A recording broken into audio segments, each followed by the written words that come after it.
Good morning. Today I will be launching my very first video on how to make a corsage using aluminum wire and making your own wristband. This is Donna from Designs by DME, Etsy shop owner. I own 3 Etsy stores and freelance for florists and work for a corporate company doing holiday. So welcome, and I hope you enjoy this video and can take some tips with you and share with someone else that may like to watch the video. Okay, so today you need to have these supplies. This is aluminum wire, which you could only get from a wholesale florist, or you could get it from your local florist if you ask them to maybe order it for you. Most of them might not carry it on hand, but you can call them and ask them for Oasis aluminum wire, and you want the one that's about 1 inch thick. And it does come in different colors. It comes in black, it comes in silver, copper. There are some other shades too. I just can't name them all right now, but there are several different colors. But I'm just staying with the basic silver one right now. And you will always need a good pair of shears that cut, that are more heavy duty type, that will cut through wire. This is a very thin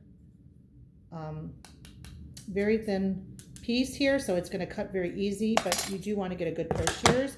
You want a nice pair of needle nose pliers. That they sell these in most craft stores for jewelry making. You could find them in that department. You want a small pair, and a good pair of shears, nice pair, and heavy duty wire cutters. I do recommend getting the wire cutters with the spring in the middle. They're usually around $16 or so, maybe more, maybe less, but do get a good pair that are very, very heavy duty wire cutters. Okay, so to begin, what I like to do first is always measure my wrist so I can kind of get an idea of an average size wrist. So I just take this around and I measure it, and my wrist is approximately 6.5 inches, which I'm going to be a lot larger than most girls ordering their wrists for proms, for dances. In general, most people have an average wrist, so probably around my size is a little slight on an average for an adult. Could be smaller or less. So this is the nice thing about these bands, because you can adjust them to the size of your wrist. So what you want to do is take your needle nose pliers and go right on the edge here. I'm going to try to go close so you can see, and hold the edge, and you're going to roll it towards you as far as you can, like that.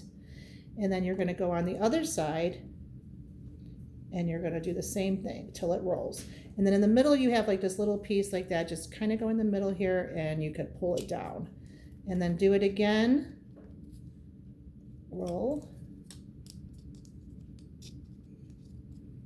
and roll.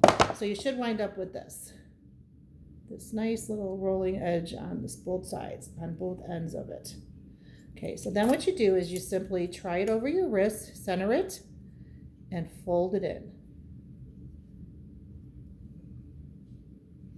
And here's what you get. I'm going to try to show you from the sides here, and you could bend that in. So you're looking at that. Okay, see how it fits nice as a cuff. This is a nice, beautiful cuff. And the nice thing about this, it's very, very lightweight, and you could bend it to the size of any wrist. So I have space here, so if I did have a larger wrist, I would be able to bend that cuff in. And you do want it to bend in enough that it will not slide, like flop over their wrist like this. So it does have to have a nice tight fit like this. Okay, so then you take your cuff off and you have this. Okay, and then what you do is take a ribbon. It's nice to have a nice ribbon that has some kind of course to it. You don't want to use well, you can use shiny ribbons and satin ribbons if you like, but these are nice ribbons when you're gluing a lot of like plastic materials, because it does adhere better to this type of ribbon. So I just cut myself a little piece, and of course you need a good glue gun, nice hot melt glue. Okay, I'm just using a regular gun here so everybody could see, regular glue gun. And then you take this glue and you put it right on the center or off to the side. One area, it doesn't matter. I usually try to start more to one side, like so. Okay, and then you're just going to take this and you're going to go around.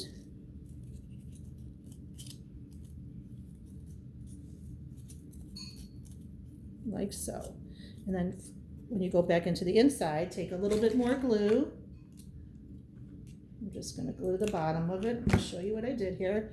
I just glued the bottom of that piece, and then glue it in like so. Okay, and then I usually tap it with a piece of any kind of little stick I have here from a stem of floral and tack it in. So this is what you're looking at. You're looking at ribbon around there right now. Okay, so that is my actual base. And then I set this here like so, just to give myself a place to work. Okay, so now I took a nice little, I purchased these at my local wholesaler, but you can get these at craft stores, Michael's, Hobby Lobbies, different craft stores. You could buy any kind you like. I like to try to always find one that I could cut a nice flat surface to that won't stick up so far. So what I did is cut one already, dab a little glue, and we're using the hot melt. I'm going to just do this one in the center, actually. I'm just going to do one flower. I was going to do two, but I decided to do one flower. So what you want to do is let that set. I just put that dead center, glued it in, and you want it to set. You don't want to rush and do things because then things shift and move, and then you're going to have problems. Okay, so I also picked up this really nice, fun bunch of succulents. This was one stem I got here, and the nice thing about a bush like this is you will get several succulents out of it for the money. So this is like great stuff to look for when making corsages. I took off one floret there, and see how the stem is there? So what I'm going to do is cut that flat, nice flat surface. Okay, and then I'm going to glue this to the side of this one. And you're gluing onto the ribbon, not the cuff. You're gluing the ribbon part. And what I want this to do is try to lay like flat, so I'm kind of just moving it around, so it kind of gives it like a flat surface, but yet it does come out to the side. Okay, I'm going to do that again on the other side with another floret. And if you have any questions or you would like to know anything, please send me a message, and I would be happy to help you. Okay, so there we go. Once I have everything glued in, you could go back and check and tuck stuff in. Voila. I have two succulents to the sides and one in the center. Okay, now I just want to add a little bit texture to it. So I have these little mini succulents, which I bought. They're really fun. Okay, and again, try to buy the most for your money. If you can buy a bunch of them out of stem, you could utilize them later. I'm going to glue a little piece here. And I'm going to glue another one here. Okay, don't mind this video because this is my first one and I'm a little shy camera here and nervous, but just wanted to show you. Okay, so there we go. Simple, easy, succulent corsage. I could add other things to it. I could add little, if you want to add little pieces of berries or anything you could tuck in here would be great. I just wanted to show you the basic cuff bracelet. So let me show you. It's not dried all the way yet, but I'm going to try to hope that this will all stay together for you. And there we go. Nice bracelet. Just take off the glue. Trick to taking off a lot of glue is take a nice little heated hair dryer, and it will like take the actual little pieces of glue that you see every so often. It will melt it down instantly for you. Just be very careful that you don't burn yourself when you do that.